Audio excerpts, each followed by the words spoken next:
आधी तुम्हाला he and शी ची ओळख करून द्यायला हवी. ही म्हणजे हिमांशू. MNCमध्ये मोठ्या हुद्द्यावर काम करतो. सतत विमानात फिरत असतो.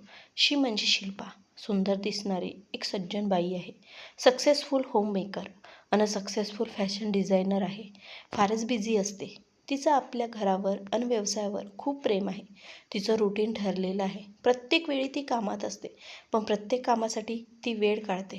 शी इज ग्रेट. शिल्पा हिमांशूची भेट मुंबई कोलकाता फ्लाईटच्या वेळी एअरपोर्टवर झाली. सुंदर स्मार्ट शिल्पा हिमांशूला आवडली. दाट केसाचा, सडपातळ बांध्याचा, उंच देखणा हिमांशू शिल्पालाही पसंत पडला.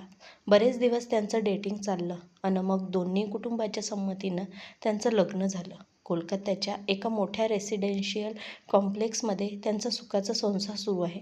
वाढतं वय शिल्पाकडे बघून जाणवत नाही. हिमांशू मात्र वयस्कर वाटू लागलाय. वजन अव्वाच्या सव्वा वाढलंय. ढेरीच्या वेगाने वाढली. तेवढ्याच झपाट्याने डोक्यावरच्या केसांनीही रजा घेतली. या दोन्ही गोष्टी त्यांच्याकडे अनुवांशिक म्हणूनही आल्या आहेत. शिलू, हिमूचं काही बरं चाललेलं नाही. मोनानं दिव्याला ब्रेकिंग न्यूज सांगितली. मोनाला चित्रपट, तारे, तारकांबद्दलच्या बातम्या, विशेषतः त्यांच्या वैवाहिक जीवनाबद्दलच्या बातम्यामध्ये विशेष इंटरेस्ट होता. छिद्र दिसलं की डोकावणं आणि फट दिसली की कान लावणं हे तिचं आवडते छंद होते. तुला कसं कळलं?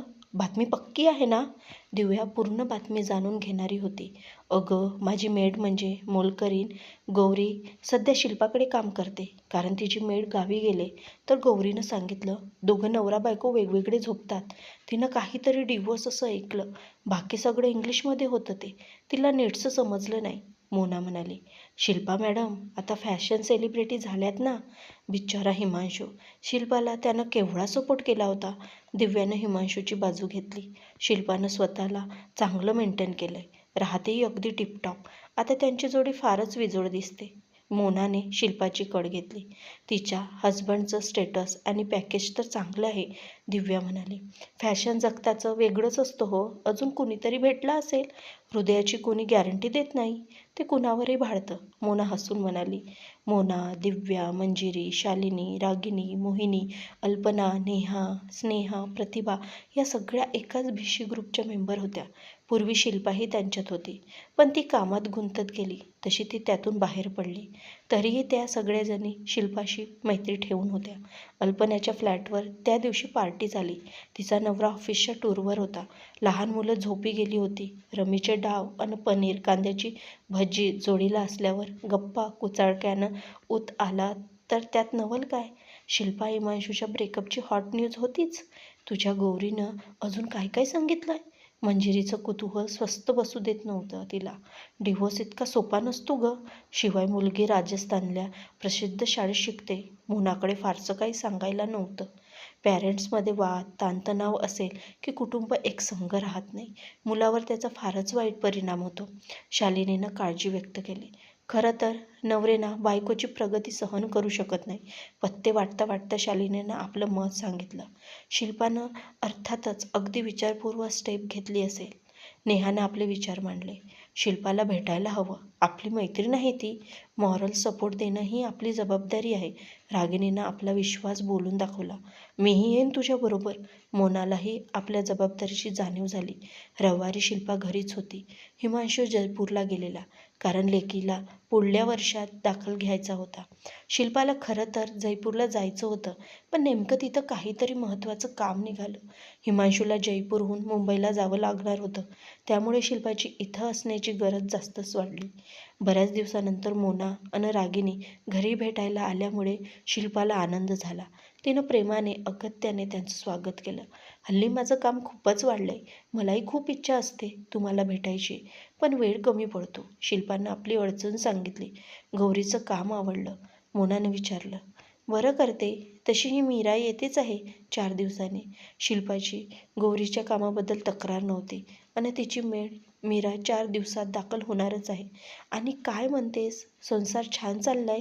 लेकीला इतक्या लांब पाठवलंस अभ्यासासाठी? तशी ती लहानच आहे अजून. रागिणीला शिल्पाकडून सगळं जाणून घेण्याची घाई झाली होती. खरं सांगू, मुलीला संस्कृतीला हॉस्टेलला ठेवले, पण फार आठवण येते तिची. मग आम्ही दोघे एकमेकाच्या खांद्यावर डोकं ठेवून एकत्रच रडतो. त्यामुळे दुःख हलकं होतं. पण तिथं तिचा अभ्यास आणि एकूणच प्रगती छान चालली आहे. इथं तसं होत नव्हतं. तिच्या भल्याचा विचार करूनच आम्ही दोघांनी हा निर्णय घेतलाय. लेकीच्या आठवणीनं शिल्पाचे डोळे भरून आले. मुलीवरचं फुल स्टॉप घेतलाय. संस्कृतीला एखादा भाऊ हवा ना? रागिणीनं सरळच विचारलं. चला आधी खाऊ पिऊ मग या विषयावर बोलू, शिल्पानं स्वयंपाकघराकडे वळत म्हटलं. गाजराचा हलवा, रसगुल्ले, समोसा आणि फरसाण असं पोटभर हादून झालं. गरमागरम कॉफीही ढोसून झाली. मग शिल्पा म्हणाली, संस्कृतीनंतर आम्ही दुसरं मूल होऊ दिलं नाही, कारण तिच्यावरचं आम्हाला पूर्ण लक्षच द्यायचं होतं. तिचं शिक्षण, नोकरी अथवा करिअर, लग्न, चांगला नवरा हेच आमचे ध्येय आहे. आता दुसऱ्या बाळाला फार उशीर झाले. त्यावेळी आम्ही दोघांनी दुसऱ्या बाळाऐवजी आपल्या करिअरवर लक्ष केंद्रित केलं होतं. आणि आता तर आम्ही स्लीप डायव्हर्सही घेतलाय, शिल्पानं म्हटलं. डायव्हर्स घेतलाय? हिमांशूशी पटत नाही का की तू मारहाण करतो, छळ करतो? तू कधीच बोलली नाहीस. रागिणीने एकदम प्रश्न विचारले. छे छे, आमचे संबंध अगदी सलोख्याचे आहे. हिमांशूचं माझ्यावर प्रेम आहे. ते माझी काळजी घेतात, माझ्या गरजांचा विचार करतात, त्या गरजा पूर्ण करतात. मला आधार वाटतो त्यांचा. मी त्यांच्याविषयी तक्रार करावी असं कधीच वागत नाही ते. हिमांशूविषयीचा अभिमान तिच्या चेहऱ्यावरून ओसंडू लागला. तुम्ही दोघं एकत्र राहता, हा कसला अर्धवट डिवोर्स आहे तुमचा? शिल्पाचं बोलणं मोनाच्या खरं तर डोक्यावरूनच गेलं होतं. आमचा फक्त स्लीप डायव्हर्स आहे. आम्ही एकत्र एका बेडवर झोपत नाही. रात्री वेगवेगळ्या खोलीत झोपतो. नाईट डिवोर्स म्हणतात त्याला. हिमांशू रात्री उशिरापर्यंत काम करतात. त्यांना सकाळी लवकर उठवत नाही. मी रात्री लवकर झोपते. माझा दिवस सकाळी 6ला सुरू होतो. आम्ही दोघंही आपापल्या कामामुळे खूप दमतो. त्यामुळे पुरेशी झोप दोघांसाठीही अत्यंत आवश्यक आहे. हिमांशूंना रात्री घोरायची सवय आहे. मला त्रास होतो त्याचा. मला त्यांच्या घोरण्याचा त्रास होतो. या गोष्टीचा हिमांशूला त्रास होतो. म्हणून त्यांनी सुचवले की आपण वेगळे झोपूयात. मला प्रथम ते विचित्र वाटलं, पण मग दोघांच्या सोयीचा विचार करून आम्ही तो प्रयोग अंमलात आणला. आज आम्हाला दोघांनाही पुरेशी झोप आणि त्यामुळे मानसिक स्वास्थ्य लागतं, शिल्पानं सविस्तर समजावलं. म्हणजे तुमच्यात काही भांडण नाही, प्रॉब्लेम वगैरे नाही आहे? मीनाचं आश्चर्य अजून संपलंच नव्हतं. अजिबात नाही. उलट एकमेकावरील प्रेमामुळेच एकमेकांचा अधिक विचार करून आम्ही हा निर्णय घेतलाय. यात वाईट काहीच नाही. एकाच बेडवर नवरा बायकोनं झोपणं हा विचार आता जुना झालाय. उलट स्लीप डायव्हर्सनं नवरा बायकोमधलं प्रेम वाढतं, असा माझा अनुभव आहे. हल्ली तर मानसोपचार तज्ज्ञही याचा सल्ला देतात. यासाठी कोर्ट किंवा वकील काहीच लागत नाही, शिल्पानं सांगितलं. रागिनी आणि मोना पार निराश झाल्या. मुकाट्याने तिथून उठल्या. त्यांना बाहेर इकडे तिकडे सांगायला ब्रेकिंग न्यूज मिळाली नव्हती.